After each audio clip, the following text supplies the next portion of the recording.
Donald Trump white house में अपना दूसरा कार्यकाल शुरू कर चुके हैं और विदेशी सामान पर कड़े टैरिफ लगाने की बात कह रहे हैं। कुछ लोगों के लिए बात है, कईयों के लिए धमकी। अब टैरिफ क्या है, किस पे असर पड़ेगा और यूरोपियन यूनियन के साथ क्या होगा, भारत के साथ क्या होगा, चीन से आयात पे क्या होगा, इसी पे आज बात करेंगे।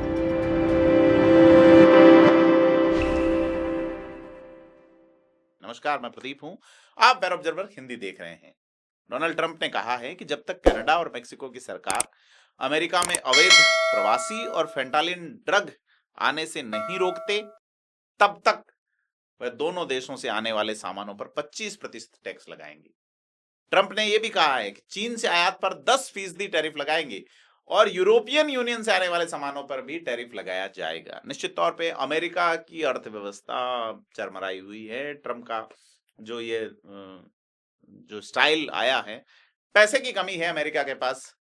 जैसे एक बार हमने पहले वीडियो में चर्चा करते हुए हमारे प्रधान संपादक अतुल सिंह से जब बात चल रही थी, तो उन्होंने कहा कि अमेरिका गरीब लोगों का अमीर देश है। वहां के लोगों के पास ब्रेड एंड बटर की समस्या खड़ी होने वाली है, क्योंकि चीन, मैक्सिको और कनाडा अमेरिका के 3 सबसे बड़े व्यापारिक साझेदार हैं और टैरिफ उनकी अर्थव्यवस्था को बुरी तरह प्रभावित कर सकता है। और न केवल इन देशों की अर्थव्यवस्था प्रभावित होगी, लेकिन टैरिफ के कारण अमेरिकी उपभोक्ताओं के लिए बड़ी कीमतें बढ़ जाएगी।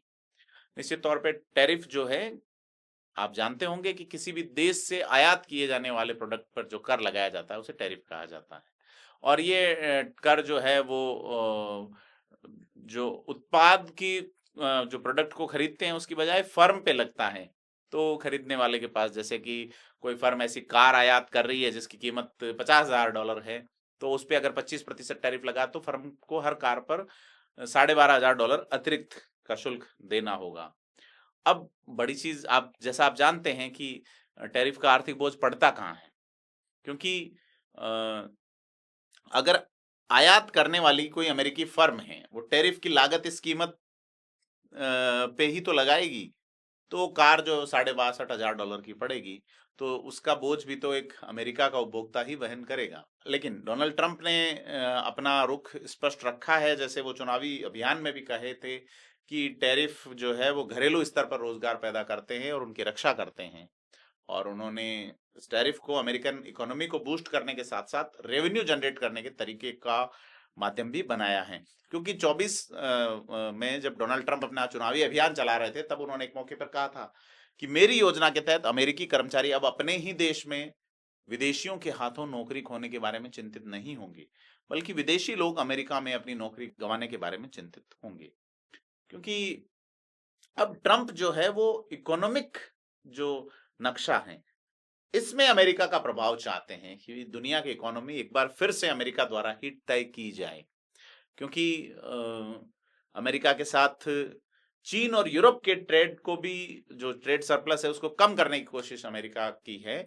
और बड़ी चीज ये है कि उन्होंने 2018 में बतौर राष्ट्रपति जैसे स्टील और एल्यूमिनियम पे टैरिफ शुरू किए थे, वे अमेरिका की राष्ट्रीय सुरक्षा करते हैं, क्योंकि यह रक्षा औद्योगिक क्षेत्र की बुनियाद है। यानी एल्यूमिनियम और स्टील में जो प्रोडक्ट होते हैं वो डिफेंस इंडस्ट्री जो है उसका एक बेसिक प्रोडक्ट होता है। तो ट्रंप ने 2018 में वॉशिंग मशीन और सोलर पैनल पर तो 50% तक टैरिफ लगा दिया था।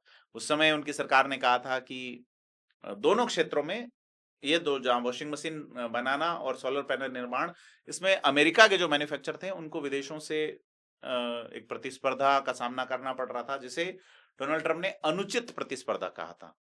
और उस वक्त उन्होंने जो इंपोर्ट होने वाले स्टील पर 25% टैरिफ लगाया था और एल्यूमिनियम पर 10% टैरिफ लगाया था। क्योंकि हालांकि मेक्सिको और कनाडा से जो स्टील और एल्यूमिनियम आ रहा था वो छूट था, उस पे टैरिफ नहीं था, क्योंकि अमेरिका ने मुक्त व्यापार समझौता किया था। और उस समझौते को नाफ्टा कहा जाता है, अमेरिकन फ्री ट्रेड एग्रीमेंट कहा जाता है। बाद में उसे अमेरिका मैक्सिको कनाडा एग्रीमेंट भी कहा जाता है।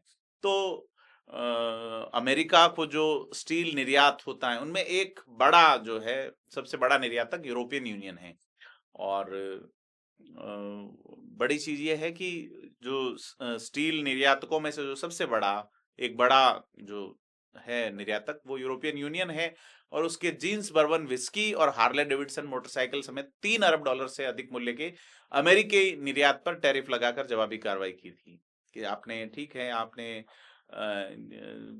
कनाडा और मेक्सिको के अलावा जो स्टील के ऊपर बड़ा टैरिफ लगा दिया, तो फिर अमेरिका की जो जीन्स बर्बन विस्की थी और हार्ले डेविडसन मोटरसाइकिल थी, उस पे $3 अरब से अधिक मूल्य पे टैरिफ लगा के यूरोपियन यूनियन ने एक बड़ी कार्रवाई की। तो ट्रंप ने बड़ा जो किया कि मीट से लेकर संगीत के प्रोडक्ट, वाद्य यंत्र समेत उस पे $360 अरब से अधिक मूल्य के चीनी उत्पादों पर टैरिफ लगाया। जवाब में चीन ने भी $110 के अधिक अमेरिकी उत्पादों पर टैरिफ लगा दिया। तो इंपोर्टेड चीज अब कोई खरीदे, आप चीन में खरीदिए तो चीन लगाएगा, अमेरिका में खरीदिए तो भारत क्या करेगा, बड़ी चीज है। क्योंकि चीन पर जो टैक्स था वो जो बाइडेन के कार्यकाल में भी बरकरार रखा गया, और नए उत्पादक जो थे इलेक्ट्रिकल व्हीकल्स वगैरह, उन पे भी टैरिफ लगाए गए। तो बड़ी चीज ये है कि अमेरिका में आयात किए जाने वाले उत्पादों की मात्रा घटी, इसे और घटाने की मांग है, लेकिन अन्य देश जो है वो अमेरिका भेजे जाने वाले सामान की मात्रा बढ़ा देते हैं टैरिफ नहीं लगा तो। क्योंकि 2018 से पहले अमेरिका की कुल आयात, जो कुल इंपोर्ट था, उसको 20% चीन से आता था, लेकिन अब यह हिस्सा 15% से भी कम है।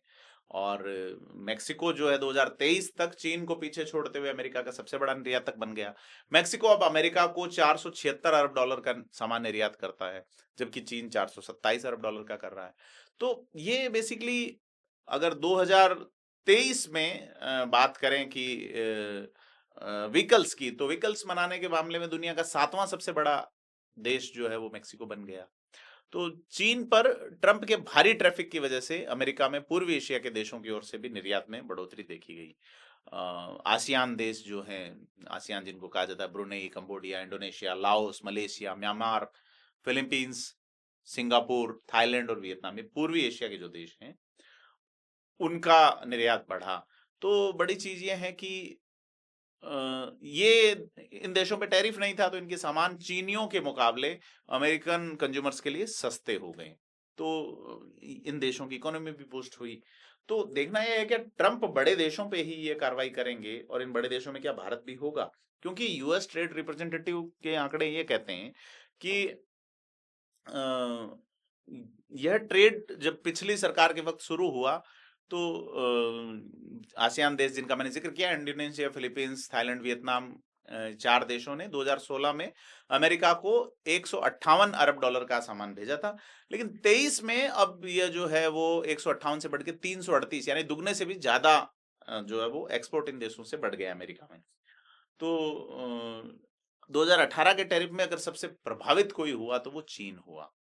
तो और इनमें सबसे बड़ा अगर कोई विजेता कोई रहा तो वो वियतनाम रहा। तो अब टैरिफ के कारण अमेरिका में स्टील और एल्यूमिनियम का प्रोडक्शन बढ़ा, क्योंकि कीमतें इंपोर्टेड सामान पे बढ़ रही थी। तो सारा खेल जो है वो पैसे का है। टैरिफ से जुड़े हुए कदमों पे अगर कीमतें बढ़ती हैं, तो अमेरिका के लोग अगर इम्पोर्टेंट चीज लेना चाहते हैं, इम्पोर्टेड चीज लेना चाहते हैं, तो कीमतें ज्यादा देनी पड़ेगी। क्योंकि ट्रंप ने कनाडा और मेक्सिको को लेके जो सीमा पार से जो अवैध प्रवासियों वाली बात की है, या गैर कानूनी तरीके से बनाई गई फेंटालिन का अगर आना बंद नहीं हुआ, तो फिर वो 25% टैरिफ की बात कर रहे हैं। कनाडा की हालत खराब है, वो 51वां राज्य बना रहे हैं कि आप अमेरिका में मिल जाइए, टैरिफ नहीं लगेगा। और चीन पे जैसे अपन बात कर रहे हैं, 2018 में चीन पे एक बड़ा टैरिफ लगा, तो उस टैरिफ के अलावा ट्रंप अब 10% और लगाना चाह रहे हैं, दंडात्मक टैरिफ जिसको कहते हैं।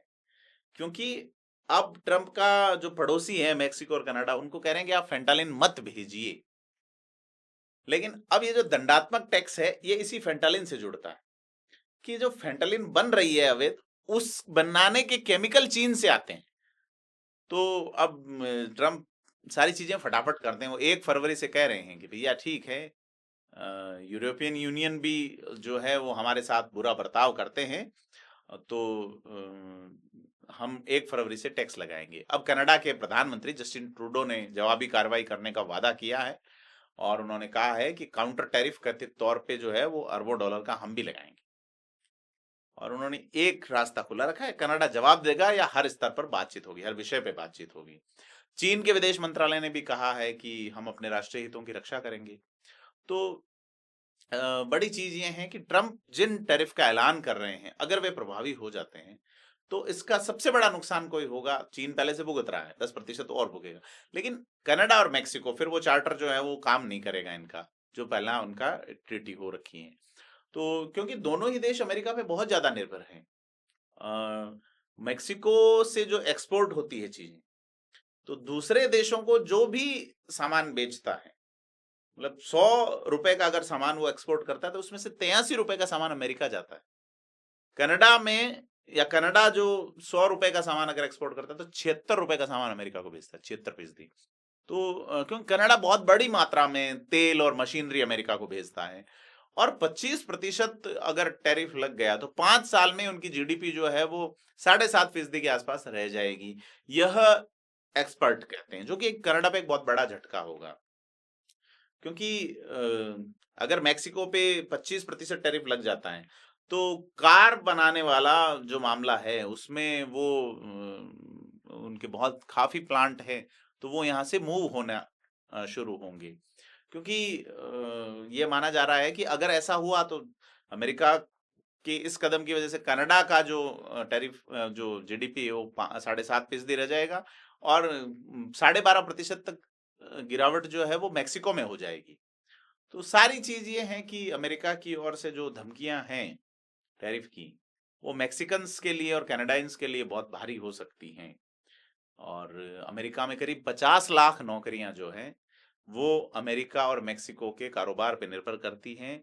और अब इन धमकियों, इन वादों और इन आंकड़ों के बीच में आगे की पॉलिटिक्स कहाँ स्थिर होगी, कहाँ ठहरेगी, हम नजर बनाए रखेंगे। आपको क्या लगता है कि दुनिया किस आर्थिक मूड में जा रही है, और ट्रंप भारत के साथ क्या करेंगे, इस पे भी हम आगे बात करेंगे। वीडियो को लाइक शेयर करें, चैनल को सब्सक्राइब जरूर करें। धन्यवाद।